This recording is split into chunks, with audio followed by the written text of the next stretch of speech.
Welcome to Animind, an anime podcast where we nerd out about all things anime and dive deeply into the storytelling art form while dissecting the psychological aspects that it speaks to.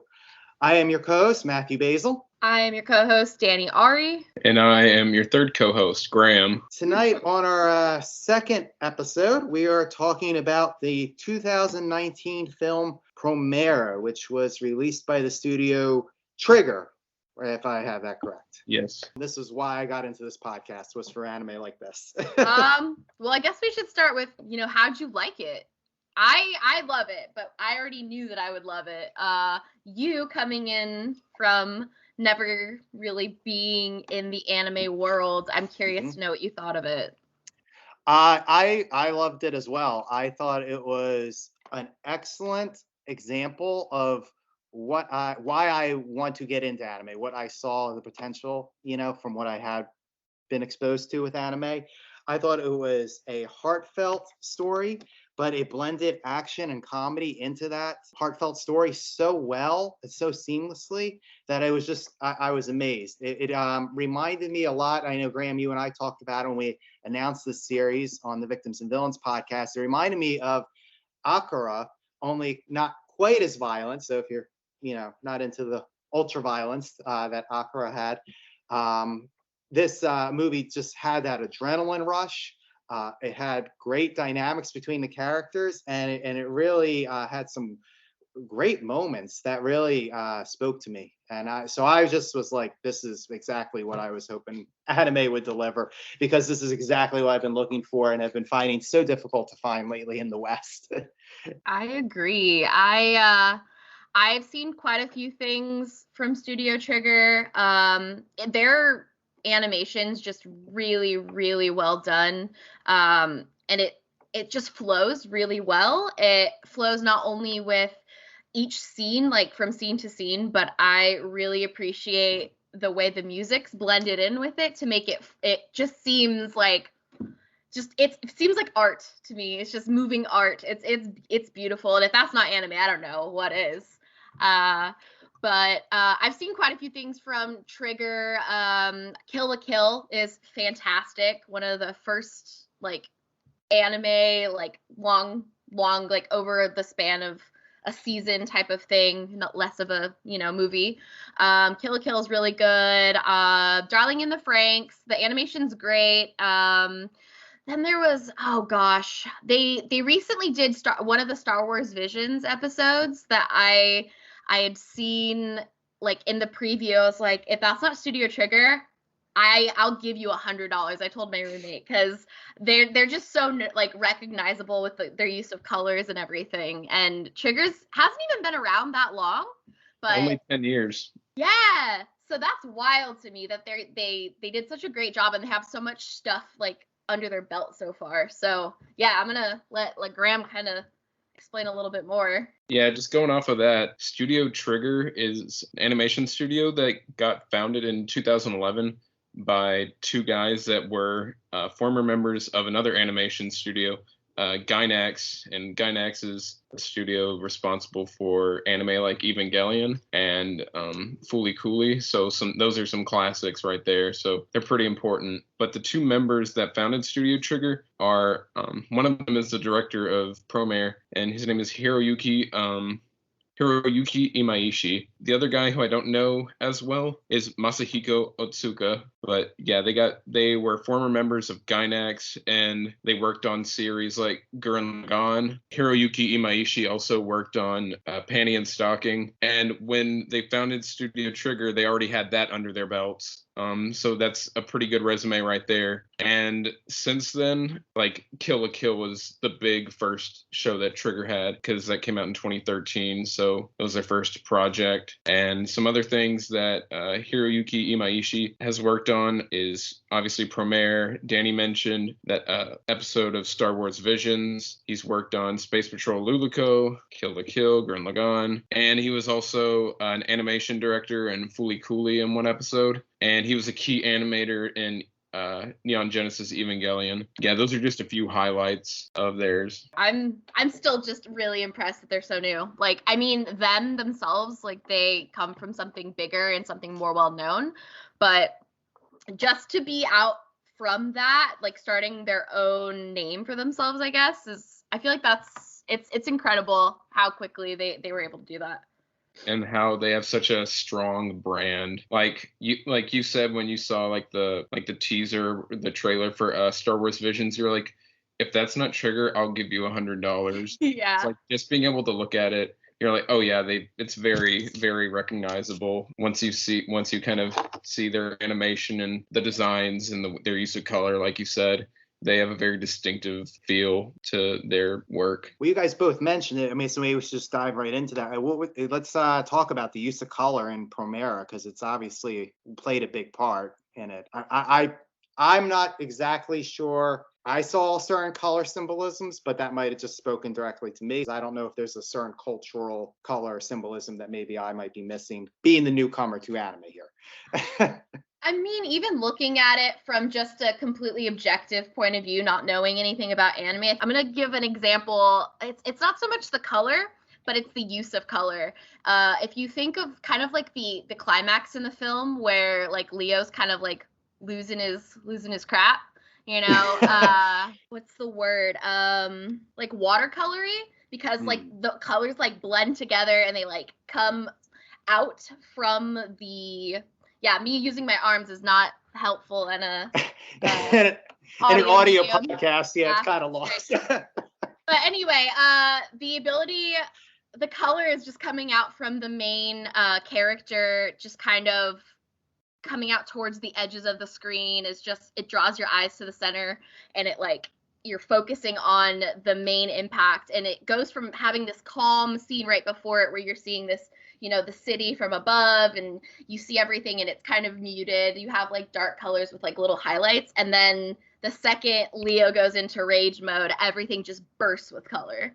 You know, everything starts to kind of, because he's fraying at the seams, and so is kind of the art. It gets messy and it gets like raw, and I think that was really, it was really signifying, like, you could feel the character in the art, you know, the way that it was done, and as well as the music. I'm not even gonna get into that because that's a whole other thing, but the way that the music kind of got messy, it got like, they like to use like rock and roll and like really like hardcore type stuff for their big action sequences, and I appreciate that. You can feel it not only in the art but in the music, and the colors are just kind of changing. Like, you'll look at the same thing and its colors are going to change throughout that scene. It's going to go blue, pink, red, orange, yellow, like changing with the character as they're going through all these crazy emotions, and it's almost overwhelming. Like, I remember seeing it in the theater, and I think that's the point. I think it's supposed to get your brain going, oh man, this is overwhelming. This character's overwhelmed. It's like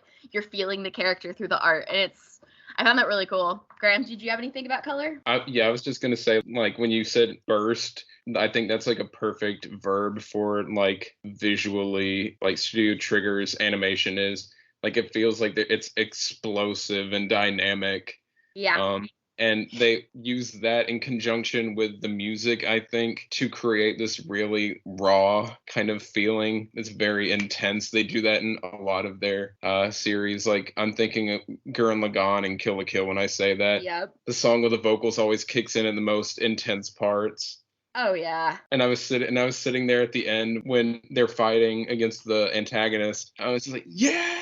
You're like cheering for them because they start with such like a calm, if you look at the art starting from the beginning to the end and the visuals from the beginning to the end, it starts off really calm. Like, don't get me wrong, the scene's kind of crazy. There's fires and stuff happening, but the colors are pretty, like, you know, mundane. They're just colors, you know, whatever. It's scenes happening in conjunction and all that. But as the storyline starts to get intense and the climax starts to like approach, you start seeing that wildness coming through, and the colors start changing. Like, shadows aren't shadows, and with Studio Trigger, shadows are going to be blue, green, orange. They're going to be whatever And I appreciate that because I'm so used to looking at animation and being like, oh, that's, shadow, shows dynamic, cool, like shows point of view, cool. But with Studio Trigger, nothing is as simple as that. It's like,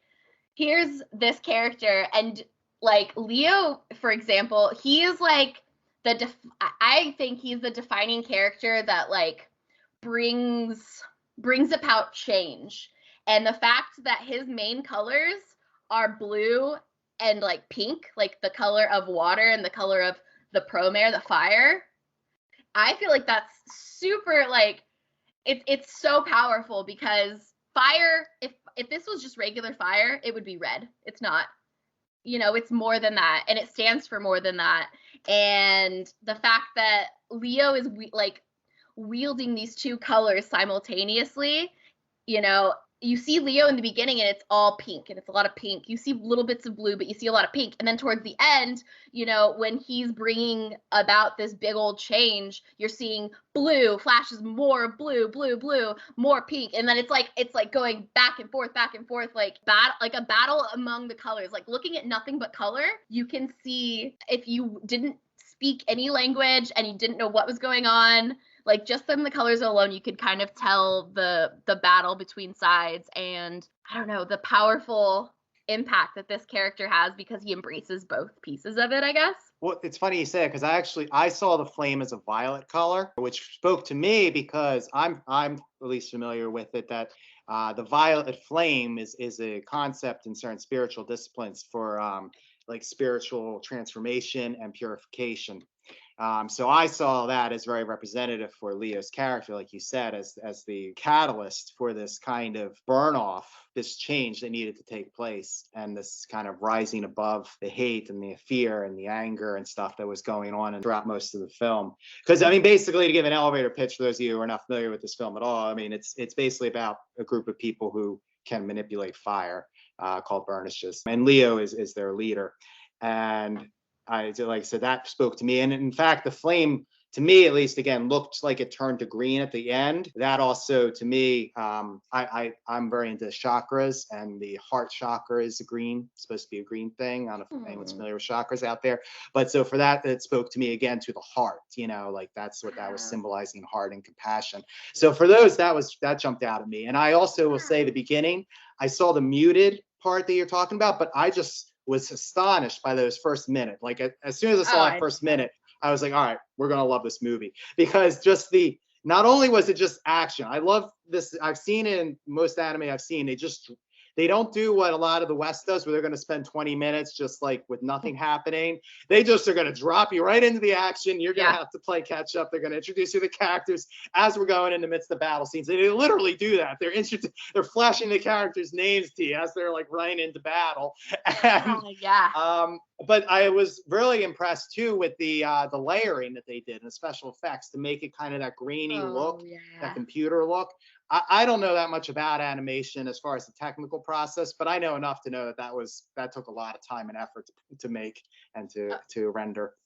Oh yeah. Going back to what you said, I didn't even think of like the whole chakras thing. Like I do know a lot about that stuff, but I didn't even go there. I'm a writer, so like my brain automatically goes to like, what can this stand for? But that's a great way to think about it. I'm gonna rewatch the movie that like with that mindset. That's really interesting to me because yes, like if you think about it, it's the like I saw more pink and blue, you saw purple. Well, I'm also like part colorblind, but that's a whole other issue.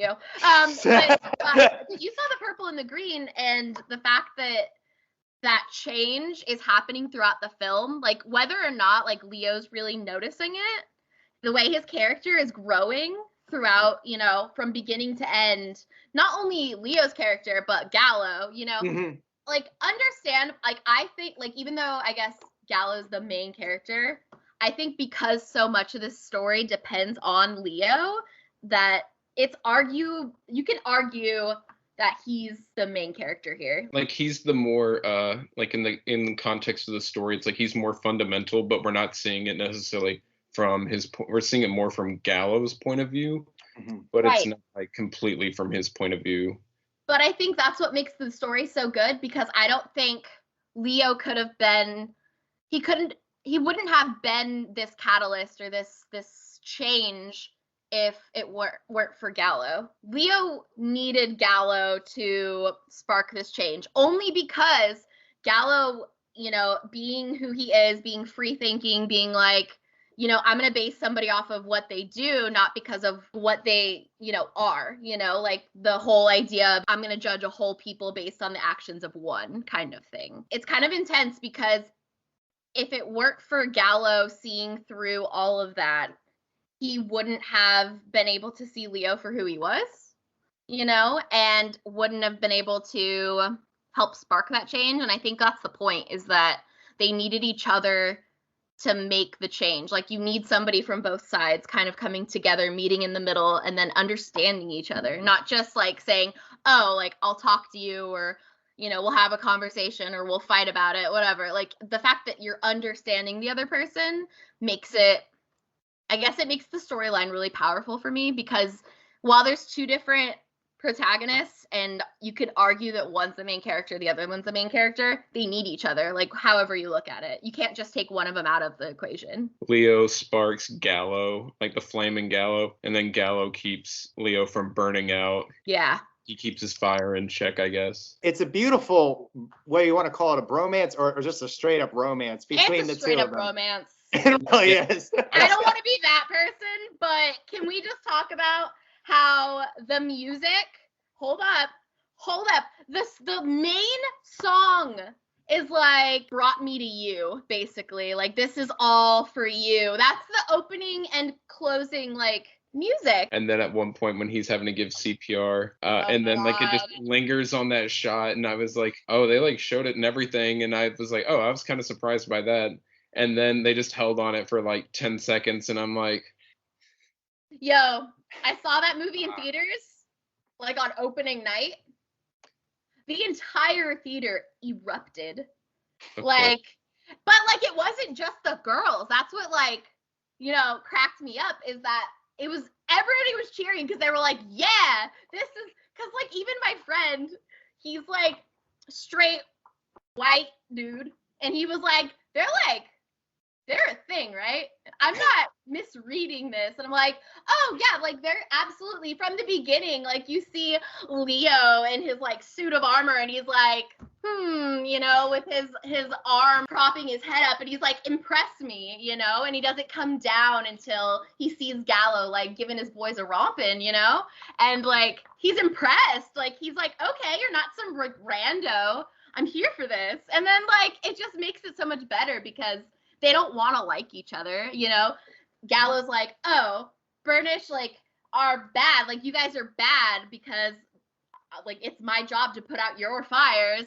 And then Leo's like, you're the people that oppressed us, basically. You know, they on all other planes, they hate each other, but then they get to know each other, and you know, all history. Well, and for those of you who aren't familiar with the movie, just so you can follow, Gallo, is that right? That's how you say it? Gallo, thank you.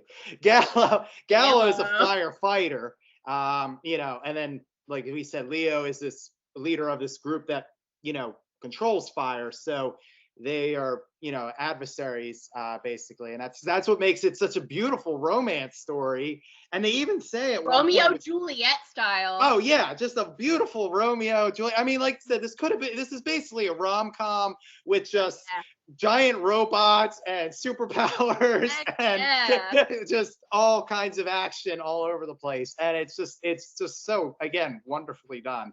I'm a sucker for rom-coms. I'm a sucker for sci-fi fantasy and superpowers. So, I mean, I was just eating this whole thing up the whole time.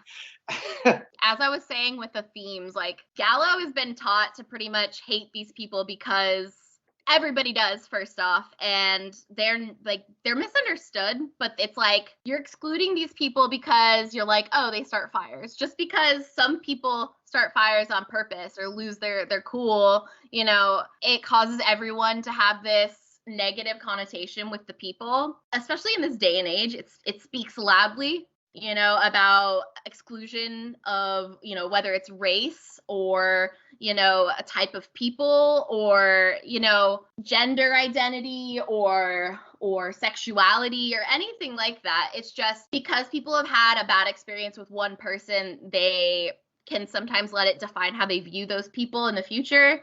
And the fact that it's almost very obvious when you're watching it, like, wow, this reminds me a lot about the Holocaust. I took a Holocaust class in college, and watching them, like the experiments and the being locked up and unable to be free, and like children, innocents, old people that aren't hurting anyone, seeing them be held accountable for the misdeeds of a few, and it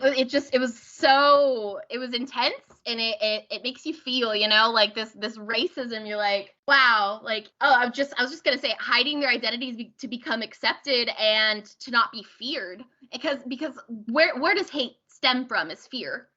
The fear, like we've talked about before, the fear of the unknown. This fear causes people to hate because they're not going to take the time to get to know these people or the truth, especially when it's hidden. When you talked about people hiding their identities and not being able to accept themselves because who they are as a person innately is seen as such a negative thing.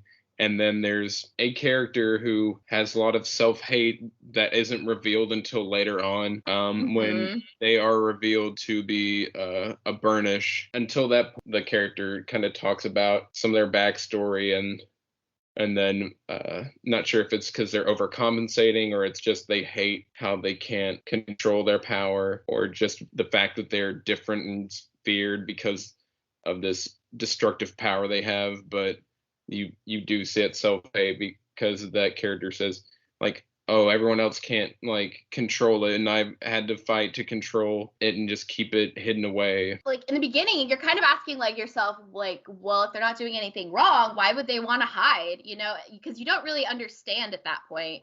And then, for example, like the tiniest, littlest spoiler, but they're like, oh, a Burnish made this pizza? Like, that's disgusting. Oh my, and then like spitting it out, and like everybody was so cool. Like, the first scene is these people sharing pizza together and being like a family, like friends. Everybody's really close. They're like, oh, we've been coming here forever. Like, this is home.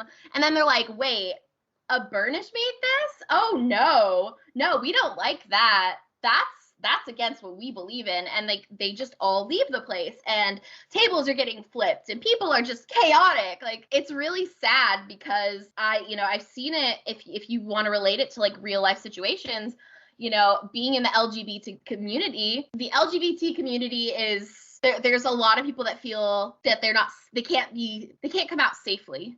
They can't show who they are because they are feared, because they are, explained to other people unknowingly as they're being demonized, really, not just by like religious people that, don't really try to get all the facts, but, just passed down from father to son or mother to daughter.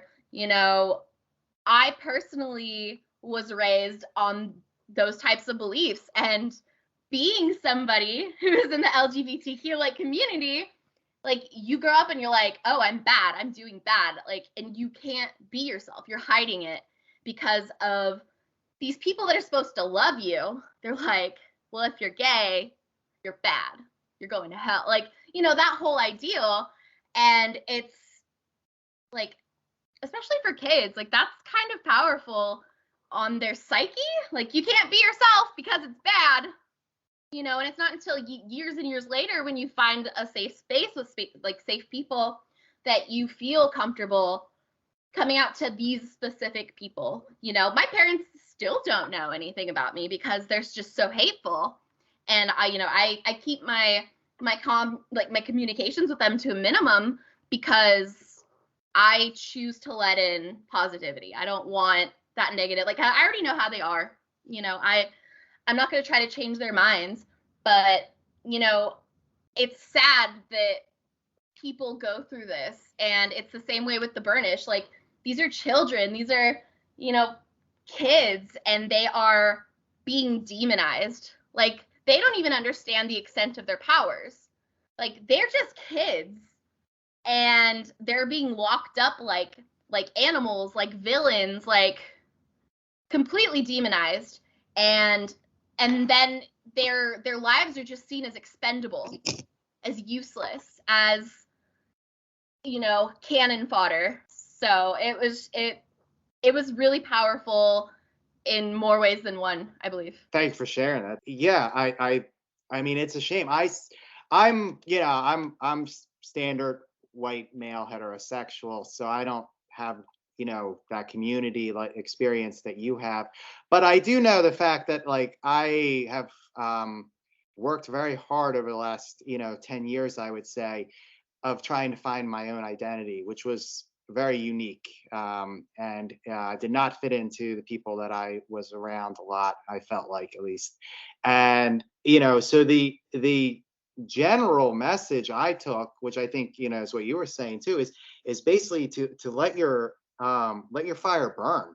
You know, I think Leo even says something similar to that at some point, that we have to, you know, let this burn. Because it hurts. He's like, it'll, you know, it'll hurt us. You know, we hear their screams, you know, it's not something we can't just not be us. Exactly. And then at the end, the fire just goes out of control, and then you see all these people catch on fire, and then they stop, and they're like, the fire, it doesn't hurt, it doesn't burn. It's like, it protects us. Yes. Oh, yes. Yeah.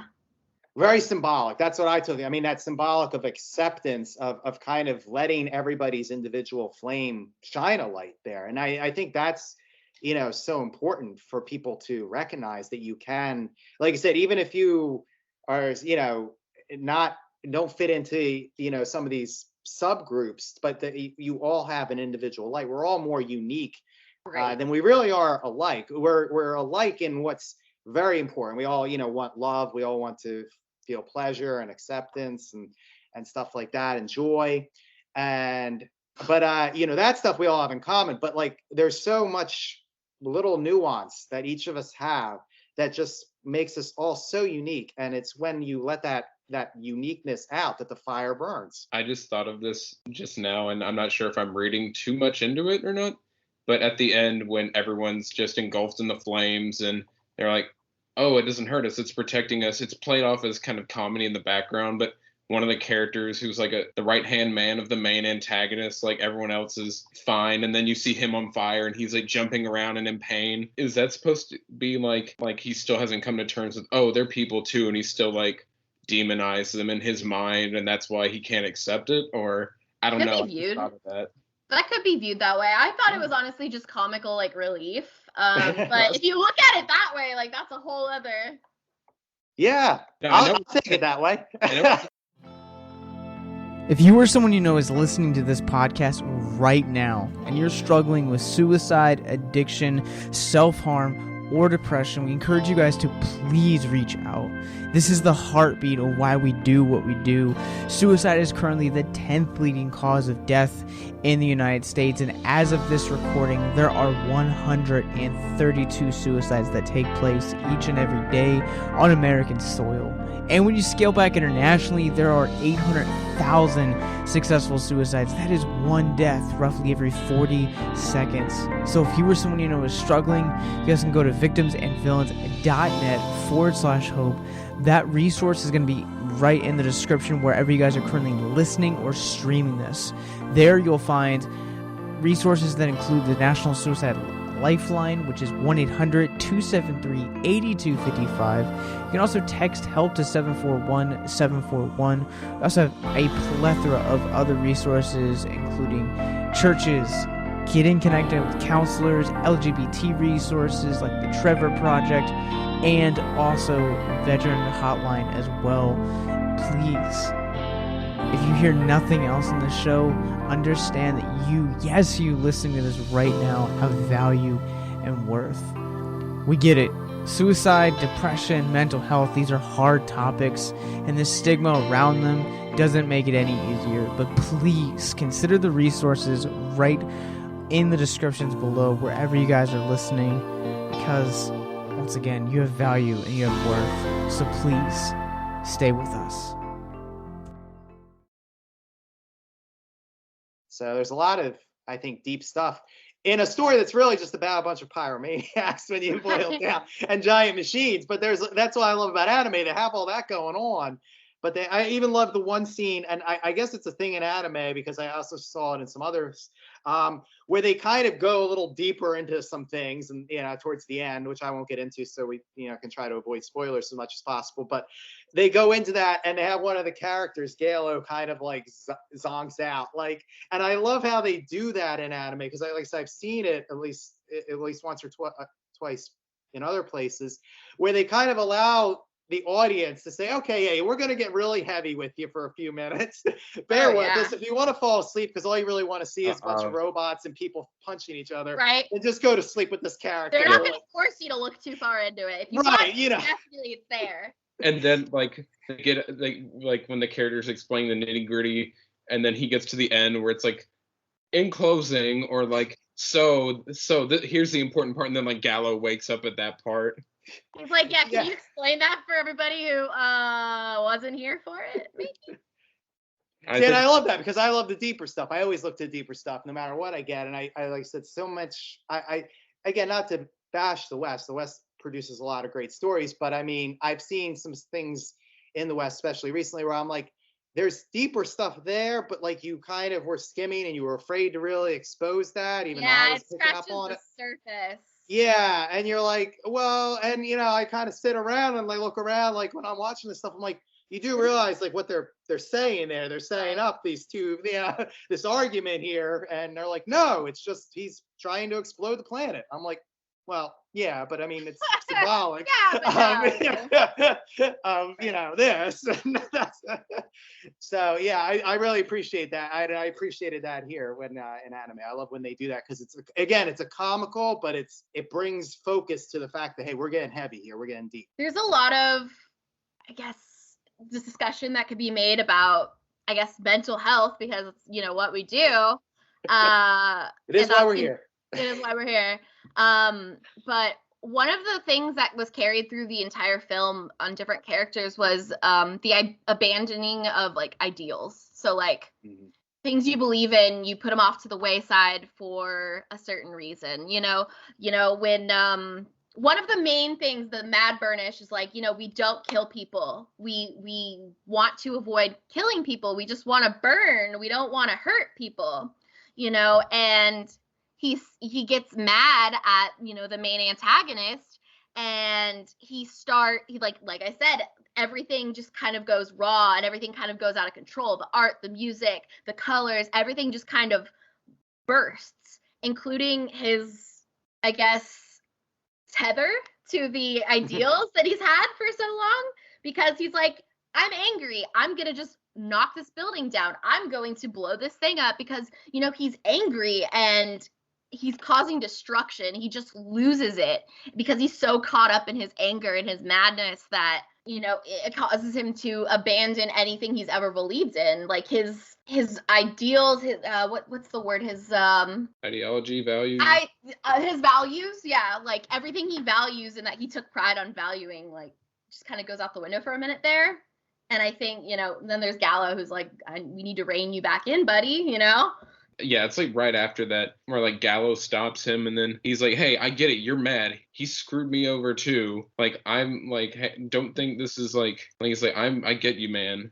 That's like one of the big breakthrough moments in the changing of them going to be kind of like rivals to like cohorts, and then that deepens from there. And that goes back to what we just, we're kind of talking about, because that's, like you said, Graham, the turning point moment. And that turning point moment is really just them finding that bridge between each other, that commonality, and seeing each other at least, or seeing what the other is feeling, that empathy. Like, I agree with you, Graham. I think that's a kind of a powerful turning point there. That's, again, so subtly just, in there, and almost, again, played a little bit comedic to some degree, because all of, I think, Leo and Gallo's banter is a little comedic, but it's also very powerful that them kind of coming together. When he's like, hey, I've been hurt too, or whatever, it's not like played as a big dramatic thing. It's like he just says that in passing, and then but like from there you can see the change, because like they're in the middle of like physically fighting each other when he says that, and then it's just like, because the movie goes at like such a breakneck pace that like it's like we're not stopping to be like, oh, you're right, I've been hurt like that too, I understand, let's join up. It's like in the middle of this fighting something else happens, and then it's like, okay, now okay, we're in this together now, without there having to be a big like reflective moment. Oh yeah, so all of any and all reflective moments are pretty much, you gotta just assume that they're there. Yeah, because while I guess it's not assumed that they're there, they are there. You could tell by the change in character, you know, the change, like this character development throughout the story and multiple characters. So you're seeing that there is a change happening, but we're the viewers, so we're not in their head, but you know it's there, you know it's happening by their actions. And that's like really powerful. It's easy to like look back and see like, oh yeah, this at this point you do notice a change, because it's like you kind of unconsciously pick up on that as you're watching it, or like when you go back when you're thinking about it like we are now. But the movie goes so fast, it's like all right, just go with us here. Don't stop to think about it, you're gonna get left behind. We got stuff to do, we got an itinerary. Come on. Oh yeah, absolutely. Like the pace is great. Like I don't feel like there's any point where you get bored. I don't feel like there's any place for you to even take a breath, because there's just something constantly happening, even if it's behind the scenes, you know that it's happening. Plus there's like this whole idea of a deadline that they, explain throughout the film, like there's going to be this bad thing that happens. Like, it's kind of like 24, when you think about it. And it ups the ante for everything. It makes everything more powerful, more important, it makes everything highlighted. Like this is happening for a reason. Everything, well, going to any writer, like writers don't just include information. Everything that happens is for a reason, whether or not it's a candlestick sitting on over on a shelf somewhere, oh, yep, that's going to be the murder weapon later. It's everything's going to be included. And with this, there's no room for error. There's no room for mundane. It's just from start to finish, everything's going to be an important piece of the puzzle in the end. There were 3 quotes for me that really hit home for me. One of those was, you kind of touched on it, where they said, even if the ideals you look up to fall to the ground, hope never breaks. That I found really powerful. Oil and water as one. I am all about balance. So oil and water, sure, I'll go with that. So balance always is a winner with me. And then I currently have no tattoos on me, but if I was to get tattooed, this line would definitely be a front runner. It burned like a dream. It was so those 3 really hit home to me, because I think again, it burned like a dream to me spoke to what we were talking about earlier about you letting your dreams fly, whatever you want to be, whatever is inside of you, inside your mind, your heart, whatever, to allow it out, to allow it to burn. And then of course balance. We said like Gallo and Leo are very polar opposites, yin and yang, but they balance each other, which I know is very important in the East. And like I said, I'm all for it and a fan of it. And I think that was the kind of the point there, that they needed each other. I think, Graham, you put it very beautifully, like a Hallmark card earlier. I wish I could remember it, but it was like, they need each other to, keep each other in line and keep each other from falling off the edge. And that was beautiful. And then, of course, the ideal one, like we talked about, I think that's permanent. I think a lot of, for me, at least personally, in my own personal journey, I've had a lot of instances, especially in the last 15 years or so, where what I held as an ideal kind of shattered and fell apart. And this has happened multiple times for me. And you have to kind of push through that, otherwise you get kind of lost in it, trying to pick up the pieces. To be a little metaphorical, you'll cut yourself on the glass. If you try to pick up the pieces, you have to kind of move forward and create a new self. Watching your heroes fade, kind of ideals You know, the whole, you put this perspective on a pedestal for so long that when it falls, like, what do you believe in? You know, and you have no choice but to look inward, I feel like. And it kind of, it's almost powerful in the fact that anything that could have masked what you are is gone. So you only have yourself to move forward with. And it's kind of the whole idea of like the phoenix rising from the ashes, because all there is your true self coming forward, coming out of that. And I feel like that also is portrayed really well by the whole Gallo, you know, because he's just kind of going with the flow until he realized, you know, the things he believed in were just wrong, and there were wrongdoings happening in its name, you know, in the name of the organization he worked for, in the name of the people he believed in, and the ideals he held important.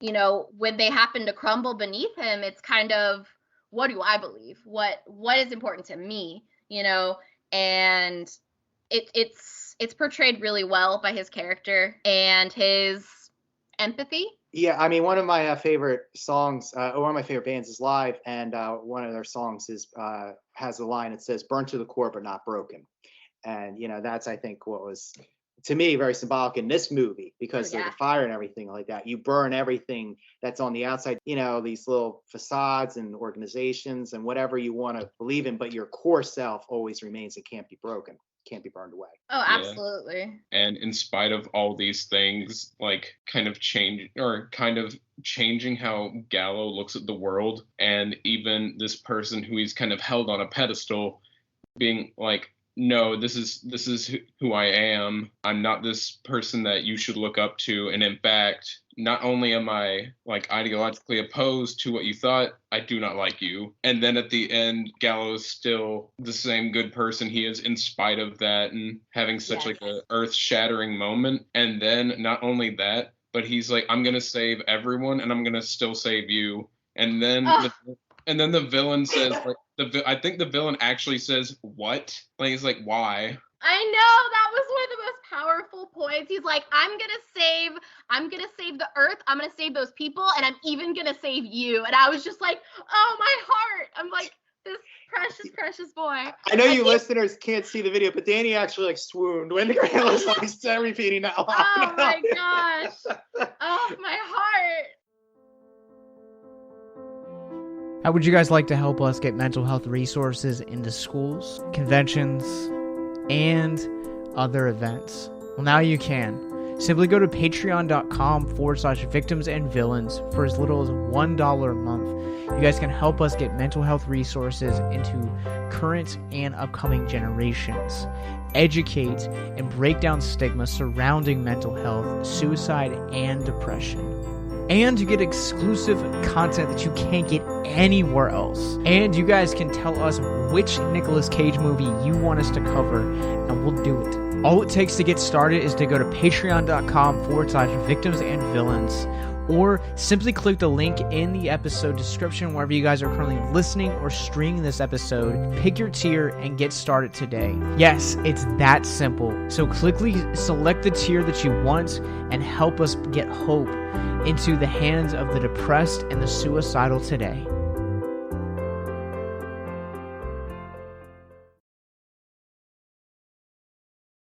Gallo, he's such a good boy. He's a himbo. He's like ridiculous. Absolutely. At least half the cast calls him an idiot. I know. And then He calls himself an idiot. Yeah, at the end he's like, I can't remember what he says, but like he admits that he's an idiot. He's like, but I'm a firefighting idiot. He's like, I'm the #1 firefighter, Yeah, or something like that. I was just like, oh my God. I love it. He's such a himbo, but he's so important and he's so powerful, and he became stronger despite, you know, his earth shattering around him, you know, so to speak. And it makes, like you said, he grows and wants to be better despite, you know, you're going to try to make me believe this, but I'm going to just go harder with my own beliefs, like, to spite you, basically, because, you know, that's who I am, because I believe in he's chaotic good, absolutely. Yeah, I would say neutral good. Really? Yeah, because it's like he has a chaotic nature, but it's a part of it. It's like he's still following his job description, but it's like he won't do it to the book. It's like he follows the overall idea of it. All right, I'll give you that. Like when the fire is being shared, he's like, what are you doing? He's like, what are you doing giving me a fire? I'm a firefighter. That's messed up. Oh my God, yeah. It's like even at the like climax, it's like, dude, right now. But then I think I'm trying to remember if I'm remembering this right. He says something about like this is after he has his revelation that hey, the Burnish they're not bad people. It's like they just have this power that makes them different. And they can't control it. That's just how they are. I'm just here to put out the fires. I'm not here to be your enemy, like the enemy Right. to Burnish. It's like he's still sticking to the rules, and even those like the larger society around him's like, no, get the Burnish. He's Yeah, he's like, no, I'm doing my job and I'm still caring for people. But he's like it's like you're a loose cannon, like in the cop movies. Yes. Even in like the beginning of the movie, we're gonna like fly back there for a second because we're talking about Gallo's character and his unyielding good. Even when he's terrified of the Burnish, he thinks they're all bad, there's this Burnish character dying, and you're watching everyone try to save her, all of these Burnish trying to save her, and she's dying. There's nothing anybody can do, and he's like, let me help, and they like all look at him like, I'm sorry, what? He's tied up. He's tied up, he's literally the underdog here. These are people he fears, people he was taught to fear. He's in this compromised situation, but he's still like, one of the bad guys, quote unquote bad guys, is dying. Let me help. I'm a professional. I've got a first aid kit on my bike. Let me help. And that just, I think that's like the first little piece of insight in this character. Yeah, his unyielding like need to do good, like whether or not it's for somebody who he is scared of or anything like that, he still wants to put them first because that's his job. That's his job and that's his heart, and he will go against every ounce of fear he has to help somebody, because he's inherently good. I think it speaks a lot that like that's so early in the movie, and it's not too long after he finds out, oh, that's how the Burnish are. They can't control it. They're not bad people. It's them. And part of this is because the movie's so fast and doesn't stop for like big self-reflecting moments. But like he's just okay. Like it doesn't, like he accepts it pretty quickly. Like he gets captured shortly after he finds out about the Burnish, and then like you said, it goes in that scene where he's like, here, let me help. And I think it also there's not a big focus on this, but in hindsight, it also kind of serves as a piece for the Burnish too, when this guy who basically represents the organization that has been hunting them down, like is like, here, let me help, and everyone's kind of like, what? And then it shows them, hey, like the people who aren't the Burnish aren't our enemy. Like even this guy who might as well be the face of the people who are hunting us down, here he is like saving the lives of one of our own, when up until this point we've thought your dog. He's just like snoring over here. Up until this point, like we've just seen them as these are the guys who are here to hurt us. Yeah, I think it doesn't have an immediate effect, but I think if there were any point in time that you could see in a character's head, I'm sure Leo's head is like reeling there because he's like, wait a second, this guy, I was literally just in a fight with this guy maybe like in movie time like 3 minutes ago.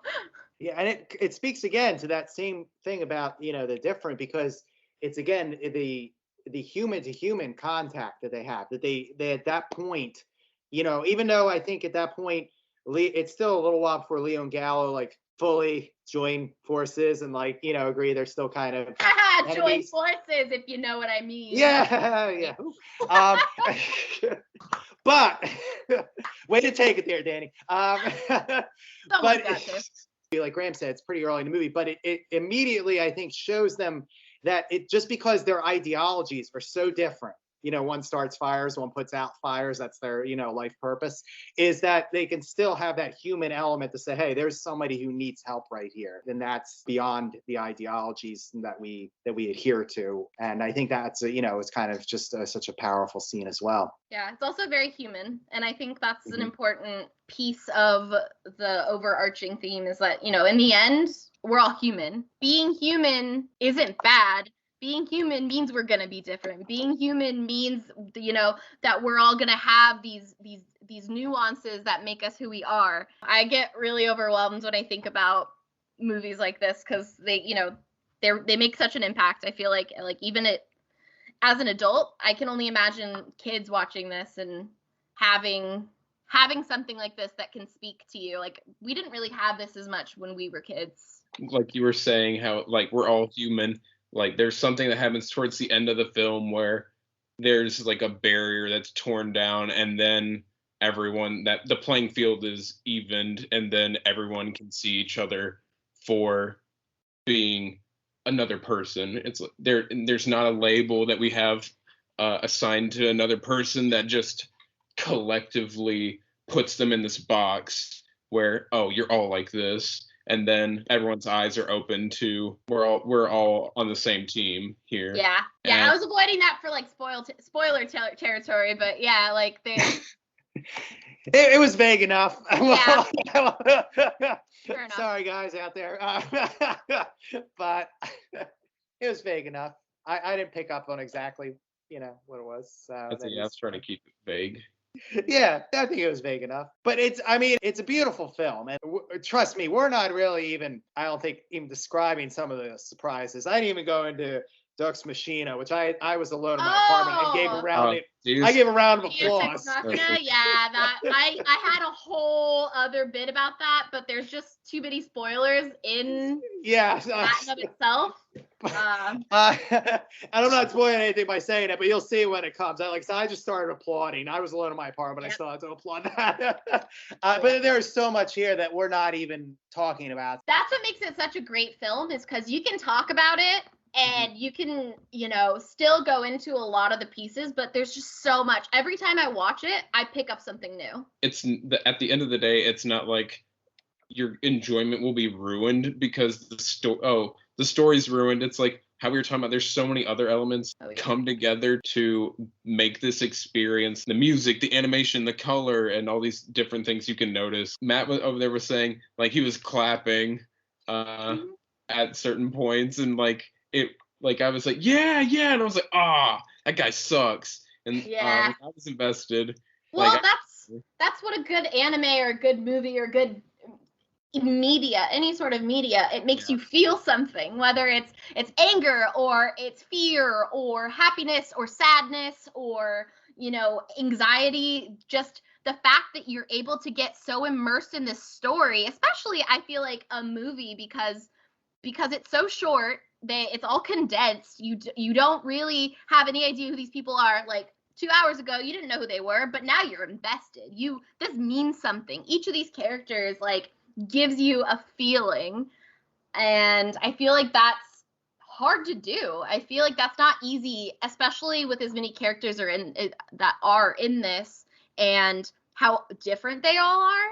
You learn to appreciate them all separately, if that makes sense. You appreciate them all separately, and character development is my jam. So just watching characters from beginning to end and how they change, whether it's they go from good to bad or bad to good or good to better, or having like the wool over their eyes to finally seeing things clearly, like just that change. And the more subtle it is, the better, because you don't always see those turning points and you're just like, oh, this is the kind of thing that happens over time. And man, it's just, I have so many feelings about this movie. It is a heavy feel movie. And that's what I was saying. Like, I mean, the story's good, don't get me wrong, but it's just one piece to like so many things in this film. It's not just hey, this is a great story. It's the artwork, it's the character, the banter between Leo and Gallo alone is, to me, worth the ticket price. And to see their dynamic is just great. You know, the like I said, the color palette that they use here. And just the messages that are so symbolic, but so blended in with such comedy and such action. And if you like giant fighting robots, we got some of them in here too. So I mean, you know, got everything. This is the brand of Trigger and Hiroyuki Imaishi, and all of his stuff. There is that sense of scale and energy, like frenetic energy, and it's so over the top, and then you can take it as, oh, this is just fun. And I didn't realize this myself until I was a senior in college, and I was rewatching Gurren Lagann. It's like, oh, this is silly. This is just fun. Like, and you don't think too much into it. But I was in a class where we had to choose a movie or a series and do several different papers on it in like multiple different ways. And I didn't realize how much depth there was in it until then. Like, I had to do a paper on the semiotics. I had to do a paper on the themes, like character development and the hero's journey. I was looking at them like when you take a step back, and this is the case of Promare too, like there's a lot more going on than you would think, like for something that's just like people yelling and like getting into robots and like punching each other in the face and like goofing off, and little mice with firefighter hats, and oh my gosh, getting in robots shooting ice at flaming motorcycles who look like they just stepped out of Ghost Rider. Oh my gosh, I really appreciate that there's so much depth. You know, you can watch it as a kid and just be like, cool, robots, fire, stuff, action, woo! Yeah, and then right, and then you can watch it as an adult and like really, like even if you're not really trying to, you're picking up all of these subplots and these sub ideas, and you know, I think that's the beauty of it. And then if you're really analyzing it, like the fourth or fifth time you go through it, like if you're me, you look at it from different views, or like with something in mind. Like I'm gonna rewatch it with the whole chakra idea because that's really cool. But just you pick something new up. That's what I was saying earlier. You pick something new up with a good movie. You don't watch it once and you're like, that's the best part, is that you can't just watch it once. You want to watch it again because you're gonna miss something, or you're gonna see something that you didn't see the first 2 times, you know. And I think that's what makes it beautiful. And you know, the more there is, the better. And with this film, there's just so much to unpack in terms of everything: color, themes, visuals, music, lighting, plot, subplot. You know, there's something for everybody, and I appreciate that. For those of you out there who want to watch this movie after listening to this, it's available on HBO Signature, right? Is that where you can find it? On HBO Max. Yeah, HBO I found Max. mine on HBO Max. Okay, HBO Max. All right. You can tell I don't have HBO Max. I watched it on Hoopla. If you have a library card, you can watch it for free on Hoopla. Or if you have HBO, you can watch it on HBO. And I think all 3 of us would unanimously say we highly recommend it if you have not seen it. Yep. So, is there anything else we want to touch? I mean, I know we could probably go on for a whole nother hour here on Promare, but especially if we allowed spoilers. But you know, we'll just. Is there anything else we wanted to touch on before we wrap things up? I think covered it. I think we covered everything as vaguely as possible without getting too far into spoiler territory. Yes. Like after we record, there's a few things that I'm like, guys, we got to talk about this. But like, it's such spoiler things that I'm like, probably not gonna discuss them. But it's just real good, so go watch it. I'd say I don't think I can add anything else to it. What Danny said in a minute ago, and she was just going in everything. I'm like, no, that's everything. It really is. You know, so check it out if you haven't. That will do it for episode 2. Next week, we will be back to cover a anime series that is very near and dear to me, called Inuyasha, which is probably one of my top 5 favorite TV series of all time. Was also my gateway into anime. Also, actually, kind of responsible for this series, actually, as well. I was actually binge watching Inuyasha when the idea for it became birthed. So join us next week for our discussion on Inuyasha. In the meantime, where can they find you? You can find me on my cosplay page at Kittens and Caffeine on Instagram. And you can find me on Twitter at Mad Shellfish. I have to give both of you props on your names. You're very good. You obviously do better than me. I just came up with a blog site called human1nature.blogspot.com. And that's the numeral 1, where you can find my writings and musings and some short stories and stuff like that. You can also check out our parent company, Victims and Villains. They can be found at victimsandvillains.net. You can find links on that website, victimsandvillains.net. You can find links to Victims and Villains Facebook page, Twitter account, Instagram, Twitch, and YouTube. Victimsandvillains.net also has movie resources, movie reviews, podcasts, such as the one that you're currently listening to. And most importantly, it also has a mental health resource library, because Victims and Villains and what we're all about here is trying to raise awareness on mental health issues and, break the stigma, give people avenues for help if they need it. So definitely check that out if you are in need. So I think that will do it for us this time. Okay. Until next time, keep both your mental health and anime on the mind.